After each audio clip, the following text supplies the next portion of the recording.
right place. Just want to make sure we come up here, and we do. Hi, everybody. It's Carolyn from Mommy Ramblings, and I'm here today speaking with Elizabeth Hamilton-Guarino about her new book, The Success Guidebook. And welcome, Elizabeth. It's a pleasure to have you here. I'm glad you took the time out to come talk to us. And I think the easiest thing is, why don't you give a little brief introduction of yourself to our viewers, let them know who you are? So, yeah, I fit well in this group. I'm a mom. A mom of 4 sons. They are now 23, 25, 27, and 29, which makes me all of 25. No, yeah, I'm 29, so yeah. Yeah, 29 forever. I'll be 55 in a few weeks here. And since I was a kid, I always wanted to be a writer. In kindergarten, I always wanted to be a writer, and so here we are with books. And I quit a job in the financial services industry back in 2008, which was a good job, and quit it on the spot. Came home, said I quit my job, and I'm going to open up something called the Best Ever You Network, and write books and do radio. And everybody looked at me like I was crazy. But here we are. Here you are. Here we are. And you said you always wanted to be a writer since you were a little kid. Did you have a narrator that spoke in your head everything you did when you were little? Did you ever have that voice that narrated your day as a little? Because I did. And I'm a writer too. It's just funny because I thought like nobody else has this crazy voice that like narrates their day. Well, sometimes it's funny because you think somebody's almost like talking to you, and ideas. Writers know. So where did that idea come from? Or you can't quite figure it out, but you need to reach for a recorder or a pen and a journal or something very fast before the thought goes away. Right. And I've always been like that. And do you write best sometimes you're in your car and you're just like everything's coming to you and you're like, I need to have a recorder, right? Because then you have this whole thing is just coming out like crazy. Yeah, I carry around journals and pens, and in front of me, I won't reach for them right now, but I even have crayons, crayons, markers, really anything to remember what it is that I'm dreaming of or thinking of, or what idea came to me, or whatever it is, because people are afraid to write down their ideas, thinking, oh, this is a really dumb idea. Well, for every 50 or so you write down, a few of them are good. So always write down your ideas, keep track of them, dream big, and so forth. I think it's super important to do that. Yeah, isn't that funny? Because way back in the day, like way back when malls were like still thriving, right? I came up with this invention, and I said, what is it? I said, it's a mall hall. And it was like these wagons they have now that are all over the place, right? But they weren't back then. And everybody was like, really, you think so? And I didn't I let it get into me, into my head a little too much. And now I'm like, there's my mole holes. They're all over there down at the beach, So yeah, you've got to just, that's one of the things you say in your book, tune out that negativity, right? Well, yeah, if you've got, definitely tune out that negativity. If you've got an idea or an inkling, you want to do something, or you're a creative, you're a painter, you have a hobby, like I love to bake chocolate chip cookies, whatever it is going on in your head that you think could be a business someday, but you stop yourself and go, I'm going to schlep to work anyway. Right. I get it.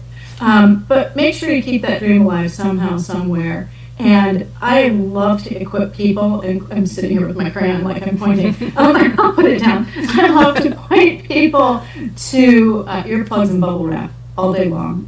I think I issued them standard issue for my kids, not really, but earplugs for the naysayers and bubble wrap because it's bumpy out there. Yeah. And that protects you. If you could just remember that, the earplugs and bubble wrap, to preserve your belief in yourself. It all comes back to that belief in yourself. Like you might have that idea going on, but at some point I'm going to move over here into doubt.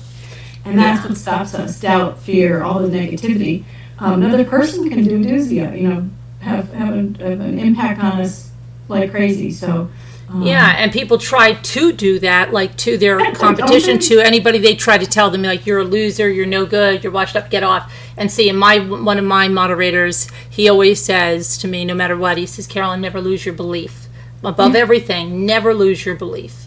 Yeah, that's all of chapter 2 in this book, too. Because, when I'm going back to my crayon, I'm just going to hold it. When I started Best Ever You, I got a call from somebody. And it was not a nice phone call. It was a super mean phone call. Oh. And it was a really mean phone call. It was a guy on the other end who said, hey, I own all of the domains that go with Best. And I see you just registered Best Ever You. Well, I want that. I'm like, well, sorry, you can't have that. It's mine. And I have a whole plan for it. He goes, well, I need that. It's my, he just almost like demanded it from me. And I'm like, no, and I didn't move from my position of no. And then he started to hurdle jump and boundary jump and started calling me names. And he said, you're never going to be successful. You're nothing but a washed up 40-something soccer mom. Mm-hmm. And I was like, huh. I went, dude, my kids don't even play soccer. I know. I was only intelligent. I didn't really know what to say in the moment. Other than tears. I didn't cry. I just said that, and then I went and that kind of thing. But that was the first time where somebody was in my face going, you suck, and it's like, wait a minute, do I? Is this a dumb idea? Is this a pipe dream? All of those things come in, and that's what happens to us. Yeah. And I'm living proof right here. I'm 55, almost 55 years old, putting books out into the world. You can do anything. Right. Yeah. You can, and then you talk about that too in the book. That you have people that are at any age are creating something new and trying something new, and so don't let age stop you. And this is the second one, too. I'm just going to read for a second. The first one is the Change Guidebook. So they go together, change and success. Oh. So this is the first one, and this is the sequel, if you will. Right, and the book is set up, there's 10, success factors, and then you have, writing prompts and lines where they can write things, and they can transfer to a journal if they want to. They don't want to put it in their book, but it gives them the prompts of, points to ponder. That's how we just said, points to ponder. Points to ponder, yeah. Right. The whole book is a master class, so both books actually. One's a master class in change management, this one's a master class in success. There's 10 factors of success in the book, and the book is structured into 3 sections with 10 factors, and it goes narrative from me, 2 stories from contributors, and then 2 exercises in each chapter. And if you don't want to write in the book, all of the exercises are available for download on my website too for free. And I have your website linked in the video description. And I also have Elizabeth's book linked in there, and it's in the top of this chat, and we'll put it in again in the chat. But I love the readers. Thank you. Yeah, no, really. And so now you say how to visualize, actualize, and amplify you. And so, some of the things you're saying, visualization is so important to visualize it, because if you can't see it, no one else will. Yeah, that's exactly what I say. If you can't see it for yourself, nobody else is going to see it either. And that means holding firm to that belief, too. And in the book, I use my kids as examples sometimes, because we have a son. We have sons doing all different things now. They all have gotten their master's degrees, and they've been bumped around a lot, too, in the world. One son is playing professional baseball over in Germany now. Oh, cool. My daughter's in Germany right now. Oh, really? Yes. In Germany? Where's she? She's in Berlin right now, but she's going to Vienna, I think, tomorrow. She went there to see Taylor Swift. My daughter loves traveling, and she's an executive in New York City, and so that's one of her things. She's very career-oriented and very travel-oriented. She wants to see this whole world. So, and she's a writer, too. Yeah. So. Love it. I love Taylor. Taylor Swift, actually, I have a chapter of Taylor Swift in the book, too. Oh. Yeah, I do, because we went to Gillette Night 1, and I'm a huge Swiftie. So your son's playing baseball over there. Yeah, but so he's playing baseball over there, and I like to use him as an example, and he's okay with it, too, because, what if, so he started throwing things gently with his left hand at baby age, 6 months old, we're like, oh my, he could be a baseball player or something, something going on there. And along the way, people have said, give it up, don't do this, you're no good, you know this, you know that. He's a lefty pitcher who pitched in college. And at one point, he put himself in the transfer portal. He was in a situation that was not healthy for him. Put himself in the transfer portal and put himself in the transfer portal. Moved out of our house, moved down to North Carolina in with a host family, and then got picked up by Georgetown University and ended up playing D1 Georgetown University, and now is over in Germany. Oh, wow. And in the book he writes, so he's a contributor in the book, and he's like, imagine what my life would be like if I listened to everybody who told me I couldn't. Oh, yeah. It's different. Yeah, if even one person got in there and said, somebody said to him, you're not as good as you think you are. And he flipped it to, you can be as good as you think you can be. Yeah, right. Well, I mean, how many times have we heard that, like, these great best-selling authors or artists, their art teacher in school told them, hang it up, you'll never be an artist, and then they're like, a Picasso, right? And then there's, my English teacher told me I never write, and then they're like the New York Times bestseller, okay? So there's always people that for some reason or another in our lives, I think we've all faced it, there's something we like to do, and there's someone that's going to say, you're not good enough. Yeah, and even in writing books, I have an agent in New York, and good Steve Harris, thank you. But we face rejection. Mm-hmm. We go through rejection, and it's hard. He's like, another rejection here, I'm so sorry, Elizabeth, another rejection, and it's part of the process. Yeah, and that's part of anybody's process in anybody's life, in anybody's career, no matter what they do. Mm-hmm. You need to get used to rejection and people not agreeing with you and people seeing things different for you, but you maintaining the vision you have for yourself. Now, I will say that sometimes people can see things in you to help you improve yourself that you might not be seeing otherwise. Mm-hmm. Those are really helpful people, the mentors, the people who are your champions. So you want to surround yourself with those people. And I think every once in a while, a good dose of reality, somebody telling you, hey, you have room for improvement here. Mm-hmm. That's okay. It's good stuff. Right, yeah. One of my favorite quotes is Barry Manilow, actually. I've learned more from failure than I have from success, because failure just is time to reset your sails, right? It's not the end. It's only the end if you give up. Yeah, it's not the end. And usually it takes us on the path we're supposed to be on. See, this whole YouTube channel came from what I thought was a failure. My blog, the server was going down, and I was in like the busiest season, the gift guide season, and I was going, oh my gosh, I can't get the posts up. What is happening with this server? And I was just got immersed into the Chris Watts case discovery, and I said, I've got to make a video on this. I've got to make a video on this. I made a video, and my channel blew up on that video. So you see, there's like, sometimes you think, oh my gosh, everything's going wrong, but it's just leading you to where you need to be. Yeah, and other people too. Like sometimes when you don't get that job and somebody else did, it was meant to be for them. They needed it. Something, you can always look back. I was just talking to somebody about this, somebody pretty famous the other day. They're like, I didn't get that job and I really wanted it and thought I was going to get it and somebody else did. And I'm like, have you checked in with them to see how their life went? She's like, oh yeah, she needed it. Kind of thing. And so, things happen to us like that for a reason. I really believe in that. But I love that story about your channel and how things came.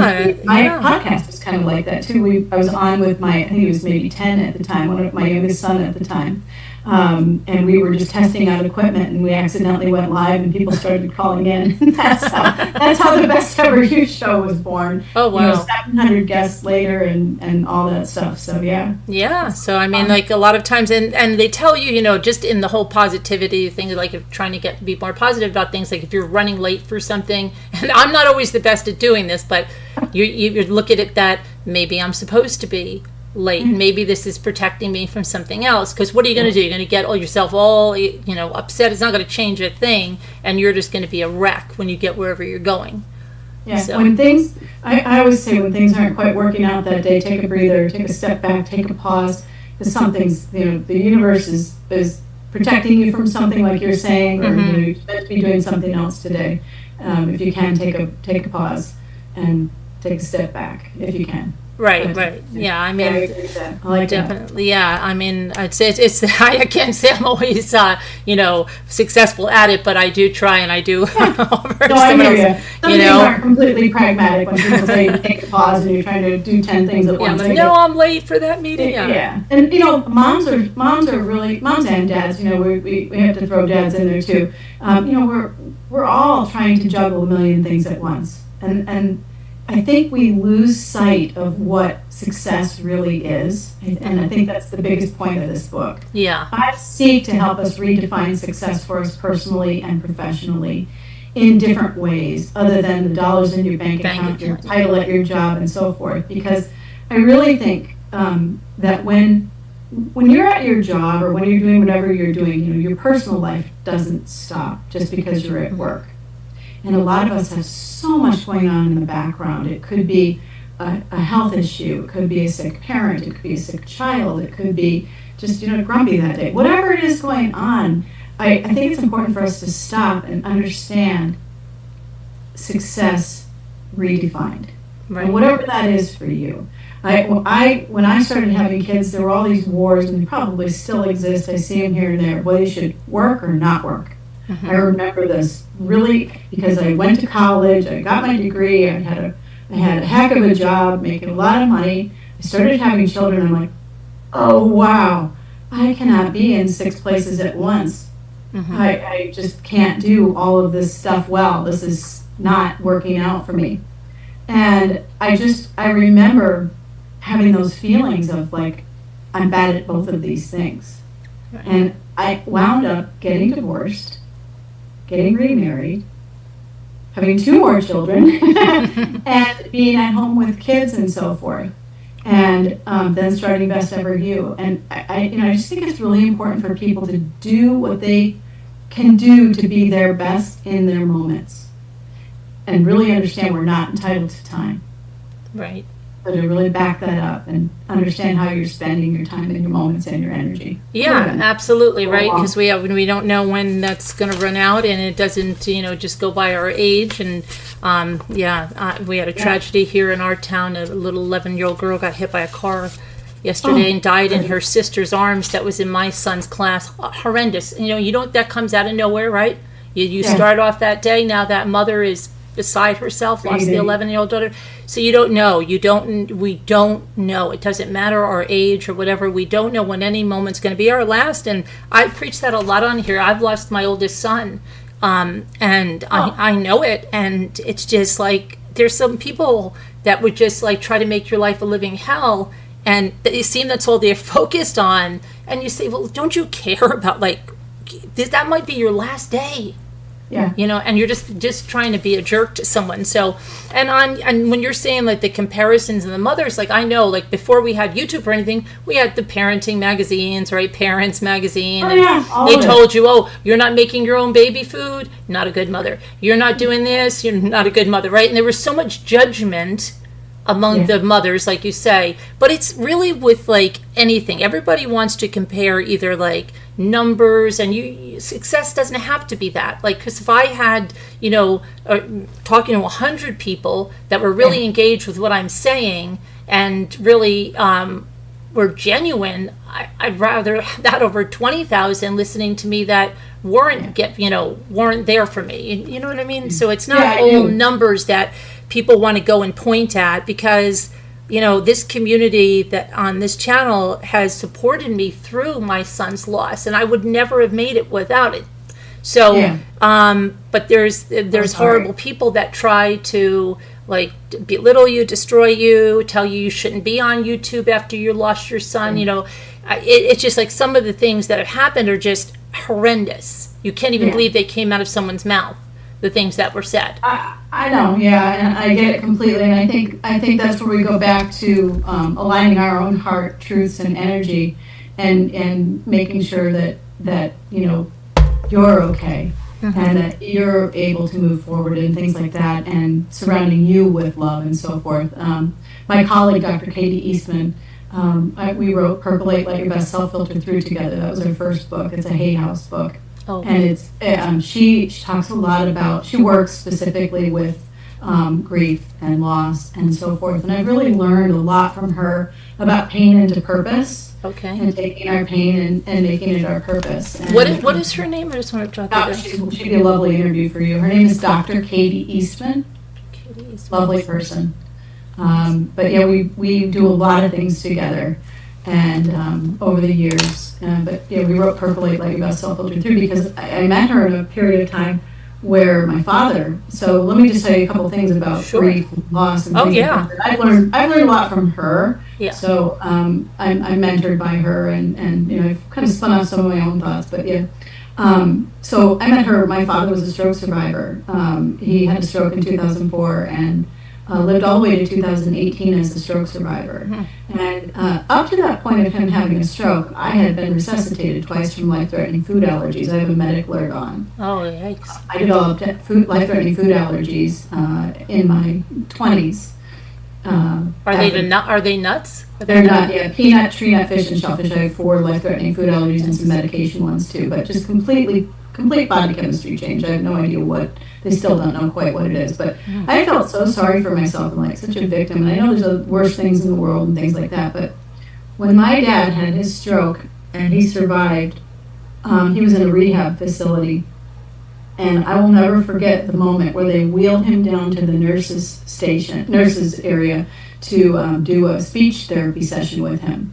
My mom and I were in the room, and they said, "Okay, Jim, we're going to test your speech after your stroke. When I say A, you say the word that comes to mind, and B, and so forth." And he said, A was aardvark, then B was benevolence, then it went courage, determination, excellence, F was a swear word that I changed to faith, goodness, happiness, integrity, joy, love, on and on and on. And in that moment, I took out my journal. I was listening still, and I wrote Percolate ABCs of Life, and that turned into Percolate Let Your Best Self Filter Through. But you know, we have these moments, and they're quite challenging. All of us do, and you never know what they're going to be, when they're going to be, and so forth. And we all trade them off. And so it's very important to insulate yourself with people who believe in you, love you, have your back, have your best interests at heart, and have you in those moments when life isn't going perfectly. Mm-hmm. And so you have people to help you. You know, kind of, I said, you know, when my father passes away, you're all going to have to pick me up off the floor, dust me off, and set me straight, because it's going to be really tricky. And I had pretty much 2 years of terrible grief after that, because he was a great complimenter, a great champion of Best Ever You, or my books, my kids, my husband, my life, you know, everything. And it's terribly sad.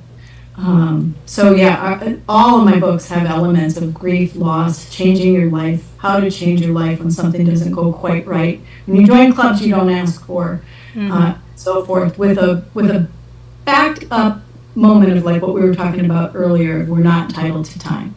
Right. And that means you almost like tiptoe around in awareness in a way. And I kind of think that's really important. Because you never know, if I can keep going for a minute, are you okay with that? Yeah, no, please. You never know who you're bumping into in this world. Yeah.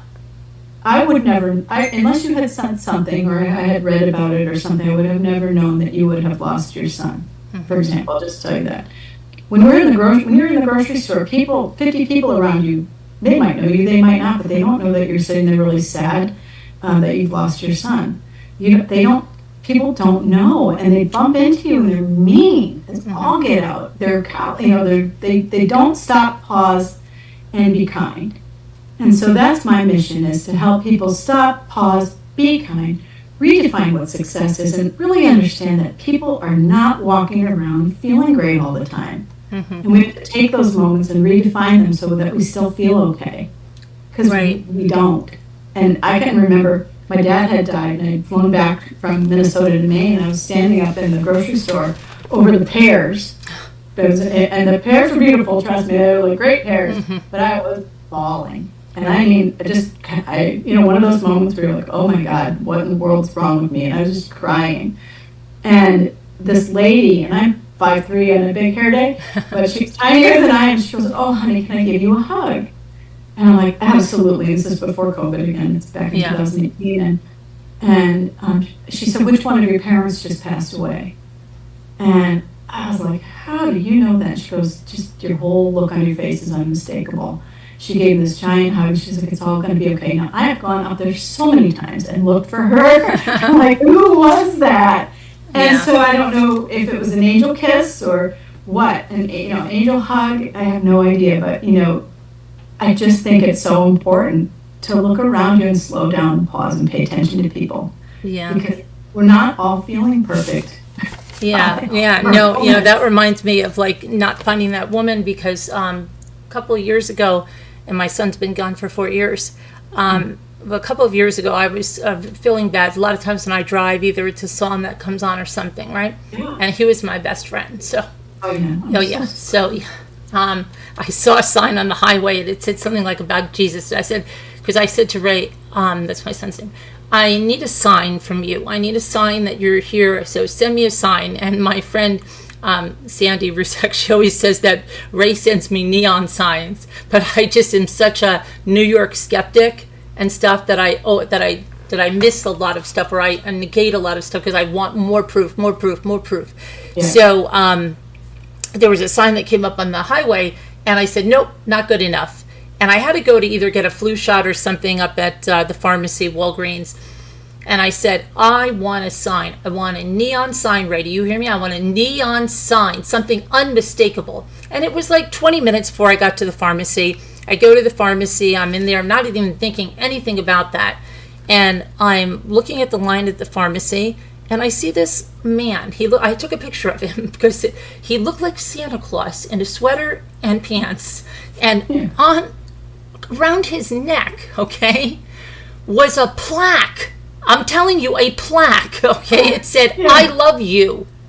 Oh. And it didn't even register with me. I thought the guy was a goofball, and I thought the woman across from him was his wife, and he had grabbed like one of those wreath signs and was saying like, trying to... But nobody was looking at this man, okay? And nobody was saying anything to this man. And I sat there because I had to wait for like 5 or 10 minutes. And suddenly, then like when I tell you the story, like how did it not register to you? It registered to me. Then I said, oh my gosh, because my son was very funny too. I said, Ray, is that my sign? So then I had to kind of take a picture of him because I said, no one's gonna believe this. I gotta have this, show this, what this sign looked like.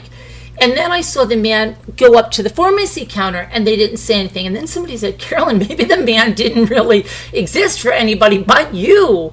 It was just, but it was, there's your sign. Like, and that was just crazy. And so sometimes, we're sent signs like that. And like that woman, like, she was there. And we can think like, did that person really exist? I firmly believe in that. Yeah. And you hold those moments close. Yeah, absolutely. Yeah, I have, I lost a dog when I was a child. The dog ran away when we moved, and the dog's name was Chance. It was a black little tiny poodle like this. I spent my entire life wanting that dog back. Right. Never going out and getting one, or just like, Chance, come back, kind of thing. Like, kind of thing. And I'd pray for my dog, just, kind of odd, but I'm like, okay, here's what I'm going to do. So anyway, my father passes away, and I'm like, if you're up there, find that dog and bring him back. If I put a picture of our dog up right now, you would be like, oh my. Months, like just a little bit after I said that, the dog appeared. Not on our steps or anything like that, but it appeared as though. And so we call him Chance too, but her name's Bahama. But Peter calls her Second Chance. Same dog. It's so bizarre.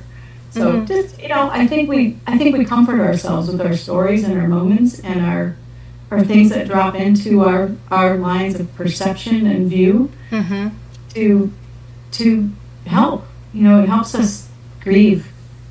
We're sad. Yeah. Well, through this community, it's like people that were here even before I lost my son. It seems like the core group of us, a lot of us have lost a child, okay? And it's like, that's what I'm saying about, was it all, when I lose faith, and I don't lose faith completely, but you have those days where you doubt, like, How can it be, right? How can it be? And my friend Sandy Rusak, her daughter, I don't know if you follow true crime at all, her daughter is Shanann Rusak, who was killed by her husband in Colorado. They made a documentary on Netflix about it. Well, we became very close, and she'll tell, and anybody, that she's had visions of Jesus as a child. Like there's no way she wavers. You do know what I mean? She knows it is real, and she's Italian, and we're good friends, and we've met in person. And she said, I'm going to come up there and kick your butt if you do this. If you again, But then she says, no, okay, if I didn't have these visions, maybe I would, doubt. And there is doubt, but there's things that happen to like all of us. So my friend Linda, she lost her son, and we were sitting in a Zoom after the show. She's one of my moderators, and somebody came into our Zoom who was a new member of the channel that had the same birthday as her son, and had her maiden name, and it was like something else, and it was crazy. She broke down, but we never saw that person ever again. Really? Yeah. And they came, ever again. So, I mean, like, I have seen it. I've seen it happen to other people. And then sometimes, like, Linda's one of the people that I've gone away with. And we've had the Cardinals. I love Cardinals. Yes, but they've done such crazy things down in South Carolina. Now, another one of my moderators and good friends, she was here. She has lost 2 grandchildren. Last year, she lost her daughter. And we went down to South Carolina, and the Cardinal, she said, when she pulled into the house, was on the rearview mirror. And then the day, we're always usually down there when it's the anniversary of my son's passing. And that morning, I walked into the living room, and the Cardinal was on the window of the door, banging on it. But Linda will always tell me, every time we see a Cardinal, she goes, every time we see a Cardinal, one of my friends go, oh, that's for me, that's my dad, or that's my shit. She goes, one time could it be for me? One time could it be my design? But she's funny. But so that happened, and Linda's here today in the chat, and she said she'll never forget that guy. Yeah, it was just crazy. But things like that have happened, and I think like we have been called together for a reason, and it's the club nobody wants to belong to, but it's just there's a lot of support, and people reached out to me through my show. Like when I was at the funeral home, my son said to me, mom, this lady is trying to contact me. She said she's got to talk to you, and she had lost her son.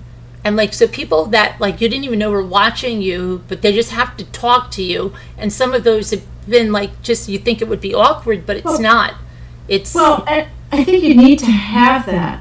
Here's the thing, I think one of the things that I've learned through owning Best Ever You is some of the themes are common over the years of owning Best Ever You. People are trying to feel better, be their best in these moments, and the moment might be dragging you down, and you're trying to go forward, and it's really a push. It's really hard because like something bad has happened or whatever. And I think that what I've learned is that the second you become vulnerable and share your story, it allows a couple things. People can show up and help you and surround you with the love in those moments and so forth. And I know it doesn't bring the person back or anything like that, but it sure does help. And I think it allows people to have something that bonds them together so you don't feel alone, like you're the only person this has happened to. And I think the other thing is that when you share your stories about your children passing away or your loved ones passing away, whether it's a son, daughter, parent, dog, cat, bird, turtle, whatever it is, things are meaningful to people in that way, in the same way. And when you share your story, it keeps those things alive, keeps those people alive. It keeps them in your memories. It does so much. And so I think it's really important to keep talking because people don't know what to do. They don't know what to say. They don't know what to do. They don't know how to help you. We were on a show yesterday with Dr. Katie talking about that. And I said, people say some of the dumbest things when it's like, wow, how could you say that to me? And she said, show up with compassion and I care. And I said, how about ears? How about listening? Yes, definitely. So, things like that help other people, even if in the moment you don't know exactly what to say to the person Right. or people. Just being there and saying, I really care a lot about you. And, Yeah. when you say, how can I help you? You might not have that answer. Mm-hmm. But if I can help you, I sure will. Yeah. I'm Yeah. here for you. I'm Yeah. here for you. You need a hug, a heart, a cookie, or whatever it is, I'm right here. Yeah. Well, one of the first interviews I ever did was with Rosemarie D'Alessandro, who lost her 7-year-old daughter. She was sexually assaulted and killed by the science teacher next door. And her story is in John Douglas's The Killer Across the Table. But to me, it was a very personal story because Joan was a few years older than me. Growing up in New Jersey as a Brownie Girl Scout is how she went to deliver cookies next door at a time when you should be able to do that in 1973. And she was killed. And so we had a special booklet. So we had always heard of this. And so when I came to YouTube and we started talking about true crime, I asked everybody, did you ever hear of this story? And nobody did because it just wasn't out there. So I made one little video and her mother contacted me and said, Carolyn, oh my gosh, that video was so good. Thank you for telling Joan's story. Can I come on the show? Rosemarie is one of the most inspirational people I've ever met. She's in her 80s, but she changed laws in New Jersey, Joan's Law. She helped people, Paula's Law. She's still going strong. We go to a prayer group with her once a month when we can get there. It's phenomenal. She's come on the show, and she just connects with so many people, and she's just one of those people that just, you know what I mean, just right away. Yeah. I grew up with Jennifer Crompton. I cheerleaded with Jennifer Crompton, and her mother is Vicki Crompton, and this was a crime in Davenport, Iowa. Mm-hmm. I don't know if she still comes on shows and things like that, but she's been on Best Ever You a few times. But her daughter was stabbed to death by her boyfriend. I don't know if her boyfriend was Mark Smith. What year? When did it happen? Oh goodness! Again, I had my phone turned off to Google the year, but in the 90s. In the 90s, okay. Or late 80s, 90s, somewhere around there. Yeah, probably. I don't know if that was before, but I'd say late 80s. Yeah. But Vicki Crompton and Jennifer Crompton. To look it up. And so, but I had the locker right next to her. Oh. And so it was, just shattering and so forth. And so, we grew up with that. And that was my first kind of experience with a loss like that. And it's just heart-wrenching. And her mother turned all that pain into purpose as best she has been able to over the years. Talking about dangers in dating, stranger danger, marriage, violence, so, and all that stuff. So yeah, but yeah, it's tough. In my world, I see a lot of not a lot. Let me rephrase that. My world, so we navigate food allergy deaths, especially with little kids. So I do a lot to help families and children stay alive and thrive with food allergies, right? Including I design medical alert bracelets for kids. I've written a book, A Lesson for Every Child Learning About Food Allergies with Sally Huss and so forth, because we lose children when they have allergic reactions and don't have their epinephrine or life-saving measures, either in the classroom or on them, and so forth. So a lot of what I do, because I've nearly lost my life a few times, is that how do you keep going, right? And what do you do exactly? And it's hard for me because I said to somebody, you can't just give somebody a book, it just feels awkward. Here's a book that I wrote on this topic or whatever, and so I have trouble with that, but I like being on shows to, hopefully a sentence or a word or hearing you or something has inspired people to just have a slightly better day. Right.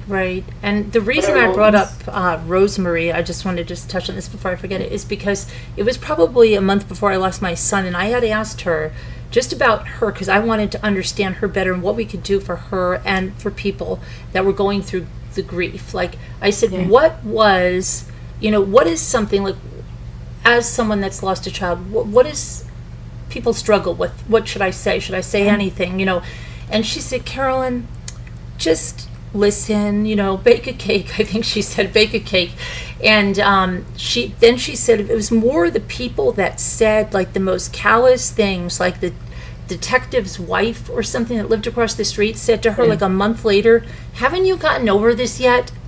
Yeah, literally a month later, like, haven't you gotten over? They don't want to hear it. And she said her own family members didn't want to hear it anymore. And I do see that, like, sometimes people, especially with a child loss, you're too real to them. They want to get away from you because you're a reminder of what can happen, and that's uncomfortable. That's why I think, like, when somebody hears something on the news, they want to know immediately, how did it happen? And they want to find a way to say that, okay, it can't happen to me because I would never let my kid, go out to this concert, and I can't let this happen because this would never happen.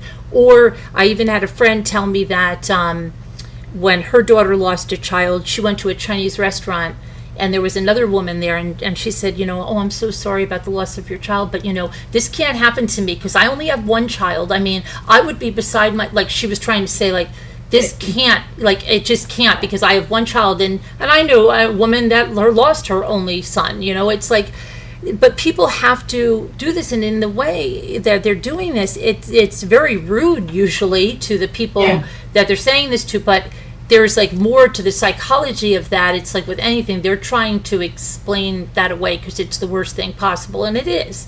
It is. Yeah. Yeah, that's just. I think my next book that I write is going to be called People Problems, or the People Guidebook. Just these interactions we have, and again, have you ever been around somebody, I'm sure you have, who, you say, well, I'll say, like, my father just died, and they're like, yeah, I can remember when my dad died too, and yes. blah, blah, blah, blah, you'll be okay. Yeah, it's a one-upper. Like, hold on, he just died like a week ago, I'm not okay.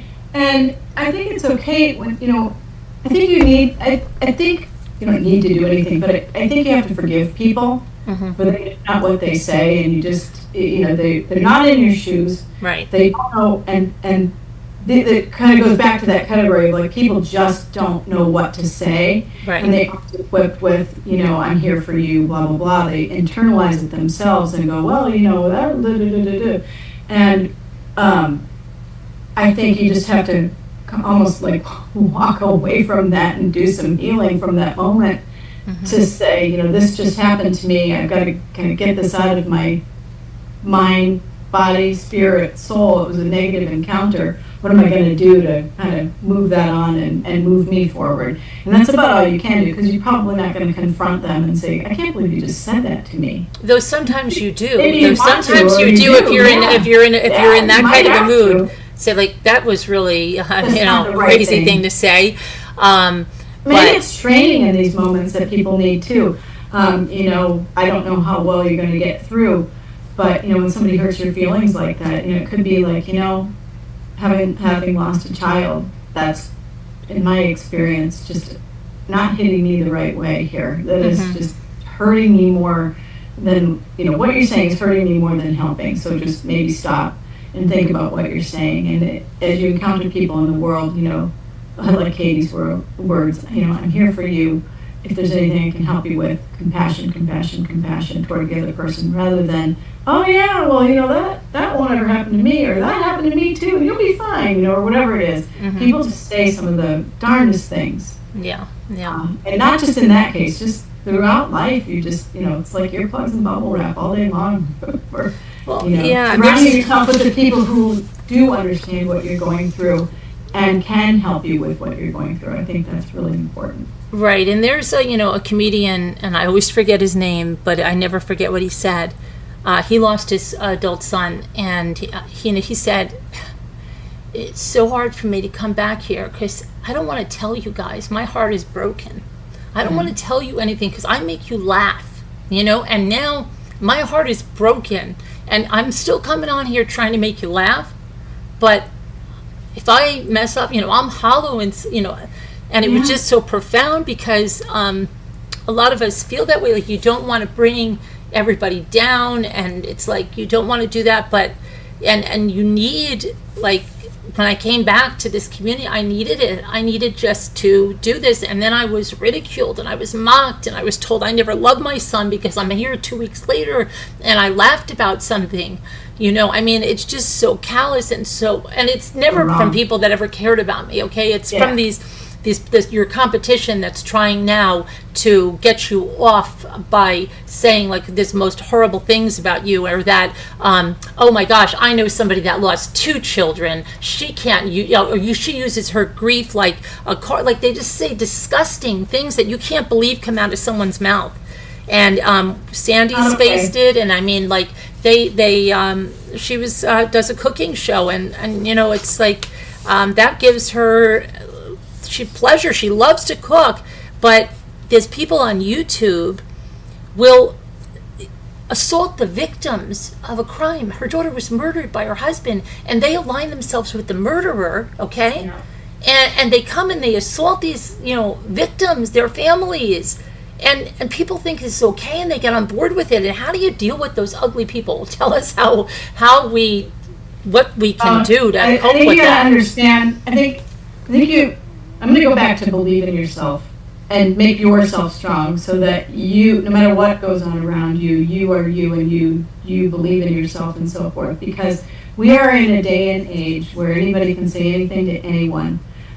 People could get on the chat right now and say, I don't like her hair, she's too old, what she said is stupid, whatever, Yeah. And it's like, okay, who knows? I've had a lot of stuff thrown at me over the years, so I get it. That might hit particularly hard because it's grief related, and so it's a thing on top of it, it's layered there a little bit. But I think what you're doing, so again, surround yourself with people who believe in you, maybe even more than you in the moment, and hold you up. And because I think what you're doing, just my perspective, I think you're healing, or trying to, through your show and helping. And I think what you're trying to do is help others heal with your show. I know in the short time that I've been with you today, I feel better seeing your smile and your face and so forth, because I cry about my dad all the time. And I lost my Aunt Barbara when I was a kid, and I've never cried so hard when our cat died, for example. And we have a relative who just lost her husband, and so there's loss all around us. And I think when you bring Dr. Katie Eastman on here too, she'll really help way more than I can. I know you helped a lot. Yeah. She's equipped and trained. I am, I help people navigate forward, and I've encountered a lot of things, and I point people back to this. Give yourself a giant hug today, and really understand who you are, what's happened, what you're trying to do, and surround yourself with that love from the people in your community who you were mentioning, who do love you. And I think that that's super important. Yeah, and that's really important. You're right. It's really important too. I have these conversations with Dr. Katie a lot. I'm like, is there a point with which this grief stops in any way in people's lives? Does this stop? And she's like, absolutely not. And there's no time where you're going to set. And there's no anything. There's no, it's not going to be a month or a year. It's going to be whatever it is. And chances are, depending on what it is and who it is, it could be a lifetime of it. And you might be in a moment where it triggers it and so forth. And you have no control over your tears or your sadness or that feeling you get right here where you feel like your heart is dying. But I think it's really important. When my dad died, my parents had been married 45 years or so, and my mom said, I don't really want to be here anymore. I really don't know how I'm going to do this without him. And I'm like, look, I didn't say it exactly like this, but in my head I thought, we're all right here. There are a lot of us kids and grandkids and so forth. There's 11 kids and 20-some grandkids. We're not him, we get it.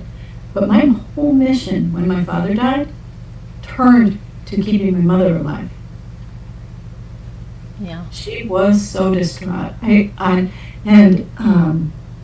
I was one of the, my family, my brothers and sisters and so forth, but I was there for long time after he passed away, just making sure that she didn't die of a broken heart. And I think there's studies, I kept reading studies that show like parts of your heart can actually die.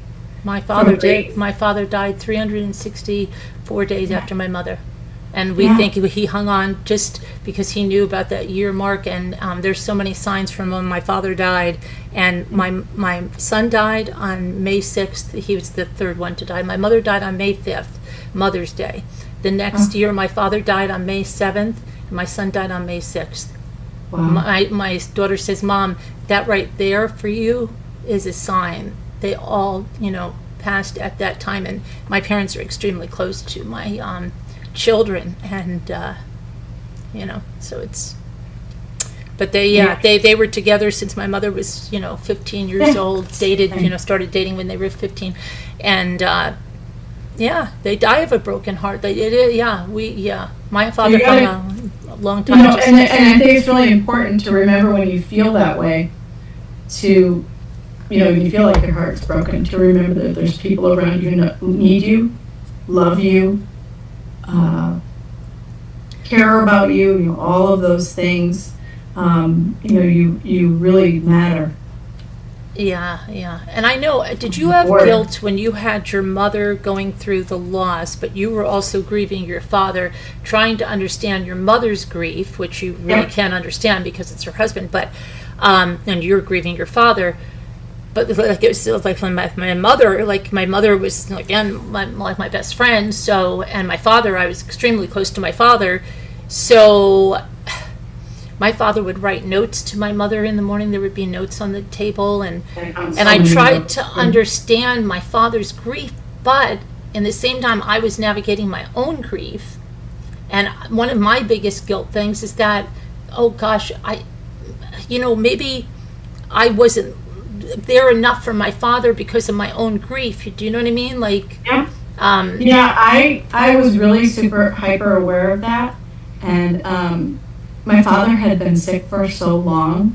I'm not saying I didn't grieve because I had a really bumpy 2 years after that, but one of the things I had done is I'd gone back a lot, and at Christmas time, he couldn't get out of bed. And he said, he's like, here's your dear old dad, blah, blah, blah, blah, blah. He goes, just so you know, this is my last Christmas. I will not, I know, I can feel it. I won't be here next year.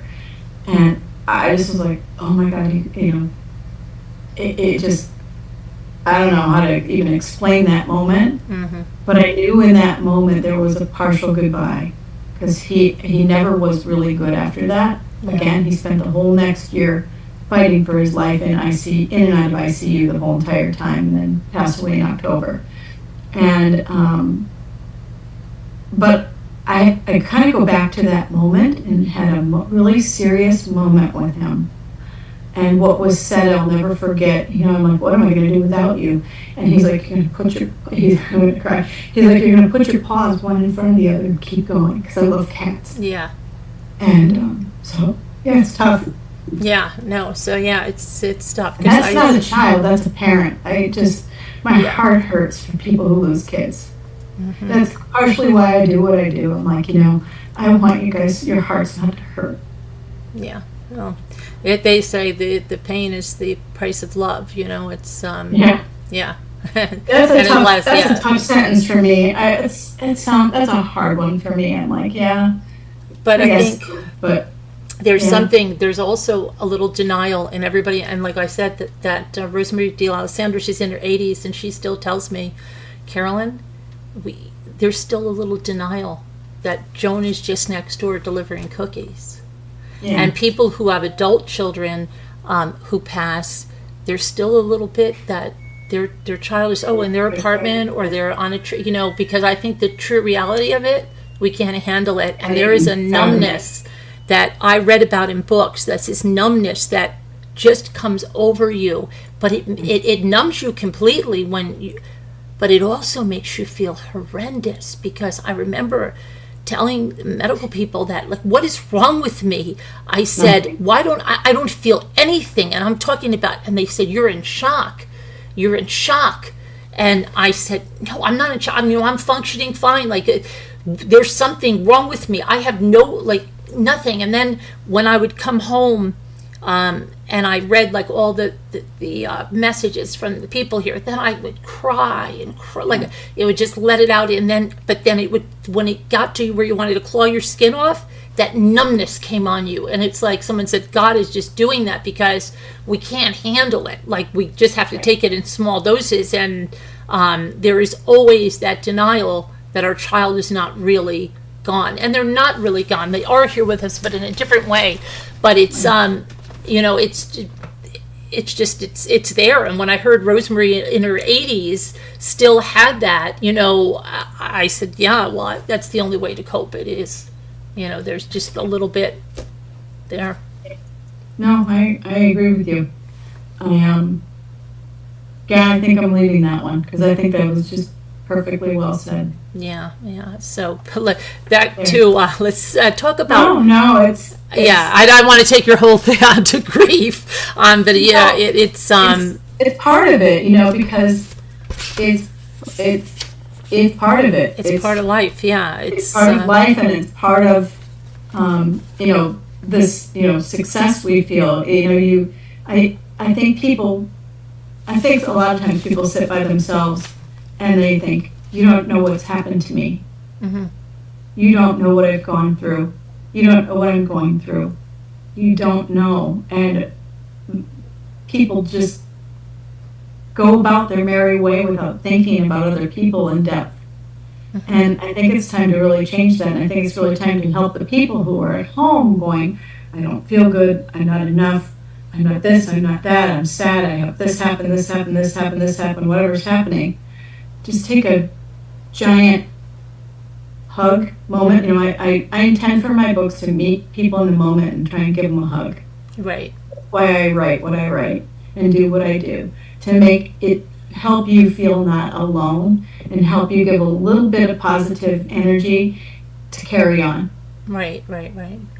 Yeah, I mean, there's so many people going through something, and just somebody, you never know, like, how many times we hear it that somebody didn't do something because one person said something to them. And it can be a person they didn't even know. It could be a person in the grocery store. It could be something. So you don't know how powerful your words are. And you can use them for good and bad. And these, like, mothers and grandmothers, like Sandy's in the chat now, that you wouldn't believe that some of the most evil things come out of 70 and 80-year-old women. And that's been the hardest thing to fathom, because you're thinking, like, these are people that should be realizing, more and more that as you're, again, awareness, a little awareness, and then trying to, like, be a better person. But some of the most toxic, just horrendous things are said. So in those times, just see what you can do, right? Because one word, tell some, that doesn't even have to be a word. Sometimes it can just be a hug that I know, because people have said to me, like, and I know who have lost children, just like, I know, like, all they have to say is like, I know, like, I just give you a hug. And so, but I also think, as much as you can, delete those comments, keep those people away from you, and so forth. That is not what's needed here. Right. That doesn't help. Is it a person who is going through the same thing and they're mad, or are they just in on your chat? No, they're not going through the same thing. In on your thing to pass judgment. They're not going through the same thing. They're these people that have a perceived slight, and it's usually that they wanted to. You say something about collaborations. And some people that you had great collaborations, and you had collaborations that didn't go so great. Right. I've had people that, I have ADD, and I didn't find out till later. But one thing that I can't stand is to get an email that's no spaces, no punctuation. I look at it and I get anxiety. Okay. Right. And I want someone to read it for me and tell me what the gist of it is, because I just can't. Well, my first foray into these people was in 2019, when I had someone come on my show, and I thought, okay, someone's funny, quirky, like just one of the guests come on, and we had a night, but I didn't realize this person started to email me, and I couldn't read the emails because they were just like streams of consciousness, okay? And I should have, in hindsight, read more into them, because what this person was saying, they wanted to be my co-host and we could be like Cagney and Lacey, and it was like almost like a love affair. And I don't know what happened. I was adorable and I was this and I was that. And when I said something like, and they were supposedly like a social worker, behavioral analyst or something, but there was something missing there, okay? And one day my husband and I were out and I started to get this. My phone was blowing up with death threats. And I thought, like, is she kidding? Like, what is going on here? Like, this is crazy. So my husband said, just end it with this, like, just get on the phone and try to just end this thing. I got on the phone with her. She recorded the conversation, which is against the law in Massachusetts. Okay, so she had a wiretapping charge, but that didn't happen until years later when she tried to bully me with it years later on a broadcast, which she lies about now. But she created a channel to do nothing but bully me. So she takes my videos, she slices them together so that I sound like a lunatic. So if I say one thing, she'll just play it over and over again. So when I say I sound like a lunatic, she'll just play that over and over and over again. So as if I'm saying that, even though, it's just craziness. And it hasn't stopped for 5 years. And even through a lawsuit, she had a stop abuse order for 9 months. She came off that, and to the minute she was back on it. Wow, that's what happens here. And it's a little bit of being online, and it's a little bit of being out there. I think anybody who's online has those, maybe not to that extreme, but has an interesting set of DMs for sure. Yeah. And emails and so forth. I know I have my fair share of stuff. But yeah, it sounds like you've done the right thing by putting that in the law's hands, because that sounds a little extreme. But with collaborations, collaborations are interesting. Yeah. You have to really be careful who you team up with. Exactly. And really vet people. I have a bunch of questions to ask people and so forth. And I think one of the ways, if you need to test a collaboration out, one of the things that I've learned is, let's do a project together. Mm-hmm. So you'll hear me say, let's do a project together. Let's do like a 3-part episode, or let's do a show together. Let's do something together. Right. I get you're interested and you want to do a show or you want to do something. So let's do it. Maybe not in your case with that person and so forth, but good collaborations. There are good collaborators out there. Sometimes it needs to be spelled out legally. Yeah. Sometimes the waters need to be tested, and but yeah.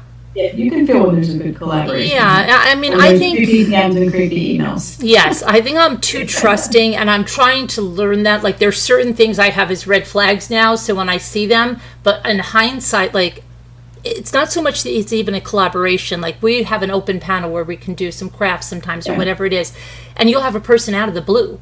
Okay. I watch your channel all the time, but I'm a silent. I never chat. I want to come on panel tonight and do the crafts, and then they just come on, and they're like, they want everybody's information, and they're like, you know what I'm saying? They're like gangbusters. And right now, I've got every red flag. You're out. But before that, you're just thinking that, okay, and then they're coming on to like steal your people, to get their contact information behind the scenes, or just to be evil, to try to do stuff. It's scary that there's people out there like that. For every one person like that, there's thousands that are great. And so I think it's important to sidestep your naysayers. I think the word no and boundaries, ignoring people, I think all of those things are perfectly acceptable when you're out there and doing something that's in the public eye.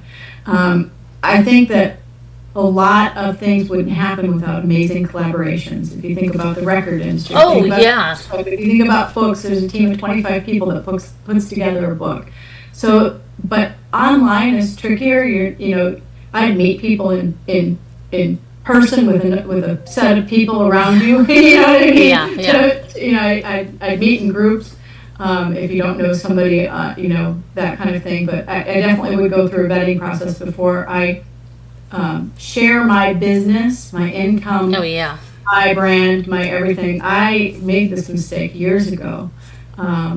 I almost lost all of besteveryou.com going through what you're going through. A guy said, I will come in and I will I'll make you a star and do this and that, and I'll help you with Best Ever You, and my brother does websites, and we'll get everything up and running, and we'll do this and that. And I'm like, aside from the make you a star thing, I was pretty old and pretty good with just being who I am. I was like, I could use the help with my websites, and I'll be darned if the guy didn't take it over and hold it hostage. Oh, yeah. You have to really, really, really be careful out there with anything that has to do with your business. So I have gotten so that I've been doing this online for so long now, since 2008, that I've encountered a lot of bumps and things like that in the road, that I love to do little projects with people. Yeah, that's a good idea. And or just somebody said to me, you don't need anybody but yourself. I'm like, that's not true. I don't totally agree with that. I understand what you're trying to say. She's like, you don't need to team up with everybody and everything to do what you're doing. And I'm like, well, I need to hire people. Right. I need to have a staff to put the magazine together. I need help with the radio show intro. So I do hire people to do things as well. But as far as collaborations go, projects are really helpful. I definitely don't think you should give up half of your podcast or even an ounce of it to anybody else. Yeah, no, absolutely. And like I said, these people, it really wasn't the collaboration that went wrong. It was just that they came on as a panel guest and wanted much more. I've had a lot of great collaborations, and I want to say that too. People say, well, why are you still on this platform? Because no, there's been much more good, much more great things that have happened to me, more great people that I met that enriched my life, that changed my life, my friendships I wouldn't have. Like my friends, my best friends here came from this platform, came from tragedy, really that bonded us together, either loss of a child or their child was murdered, and they found us because we were covering the story with facts and not conspiracy, and whatever it was drew us together, and now they're among my closest friends. So yeah, no, I would never say that, it's all bad, but I would tell somebody new, caution. Yeah, it's hard, and you have to learn, things now, I know things now, and so we try to be more cautious. Does it mean that nothing can happen to us? No, but it could. But it's like we're a little bit more seasoned, and you got a thicker skin. There's and still stuff stranger like that. danger. Yeah. The other thing too, when you have guests on and things like that, I think that one of the ways that I've used my podcast, which has millions of downloads and things over the years, is to network. And so you have a guest like me on, and you say, okay, thanks for being on. It was great to have you here. Who are 3 people that you know who would be a good fit for my podcast? Oh, yeah. And I would tell you, I'll tell you 2 right off the bat, Dr. Katie Eastman, and then my friend Jennifer Vaughn would also be a very good guest for you. She anchors the news in New Hampshire. Yeah, I saw you wrote about her in here. I read that. Yeah, she's a contributor in there, yeah. But any of the people in the book would be lovely to add to your podcast. But she's got a friend who, I don't know the name, and I don't want to misspeak on details and so forth, but she has a friend who, their daughter's missing, I believe. Oh, okay. And I think is still missing. I do not think they have found the daughter. I don't think so. But anyway, so Jennifer Vaughn would be a guest, or her friend, or her friend's family, if they need assistance. I know for a long time they were needing assistance. I don't know. I have to look, and I don't have my phone on. Yeah, no, I mean, you can always tell me. Yeah, yeah, I will if I'll talk to Jen and ask her. But yeah, that's a good idea. I think it's important to bring this group, heart focused, and I know you are already. You feel like hearts are broken, and I think it's really important to pause and continue to think from your heart. If you need a slower day, have one. If you need to pause and cry, do it. If you need, feel what you feel. Do not bottle up emotions just based on how you think other people are going to react or respond to you. Right. And I know that tiptoeing around family and friends of it just happened actually with a relative who lost her husband. She was like, I don't want to be the focus of attention in this group, and everybody's making me sad by asking me if I'm okay. Yeah, Yeah. and things like that. So I think But yeah, you have to be all okay very hard with to that navigate. too, though. If your relative says, like, okay, because here's one thing that was strange too. Maybe it's not strange. I don't know. After Ray passed, okay, and like my aunt would come up. She's up here. I wanted to go visit my aunt, but I don't want to talk about my loss. I want to talk Exactly about what she was other saying. things. Other So I things. had my husband go there and say, look, Carolyn's going to come over. But you don't have to, because like they feel sometimes like maybe my aunt feels, oh my gosh, if I don't say, or, are you okay, and ask her all about this loss, I'm a terrible person. So I want the person to know, look, I want to talk about everything else. I don't want to talk about that right now. And I don't want this to be a session like that. So you have to be assertive in what you want and need from your family members. So for a long time, my husband would tell the certain family members, Carolyn's going to come over, but please, you don't want to talk, just be just don't, and maybe there's times you want to talk about it or something, and that should come from me. Like if I want to say, oh yeah, Ray did this, that, and the other thing, then let me say that. But I don't want, especially in the very beginning when it was very new, for it to, just the visit to be about that, because it's just too sad. It's too much. Yeah. Yeah. And you're also worried that you're going to make the other people feel uncomfortable. Yeah. Yeah.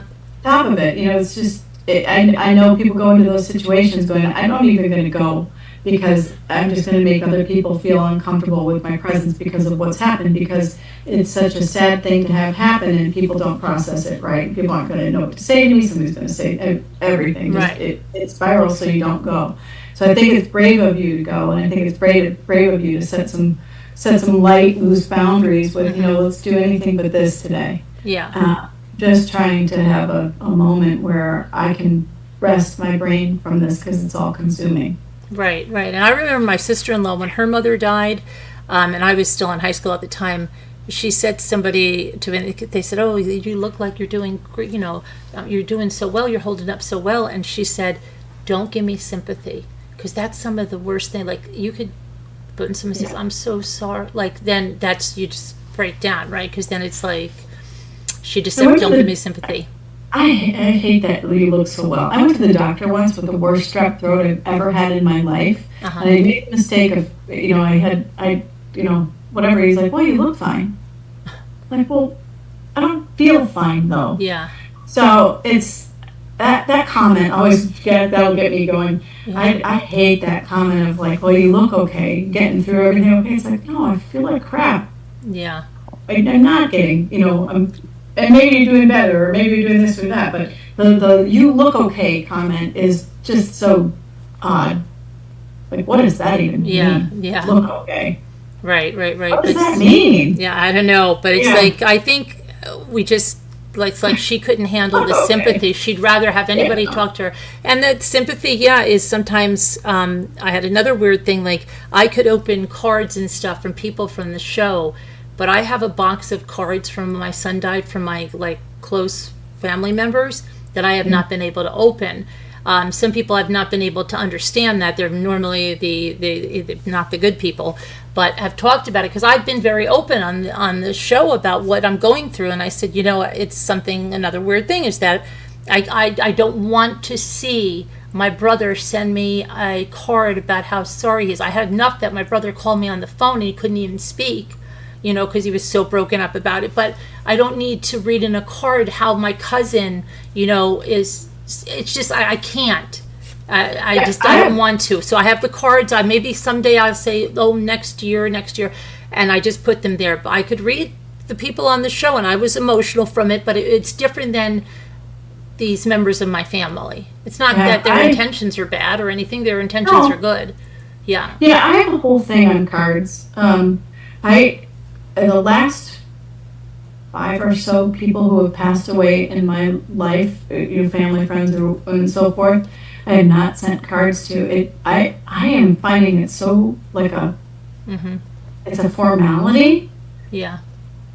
But when somebody's close to me, it feels so trivial and odd, and I can't find the right. I can't find the right cards with the right words. I've tried writing it.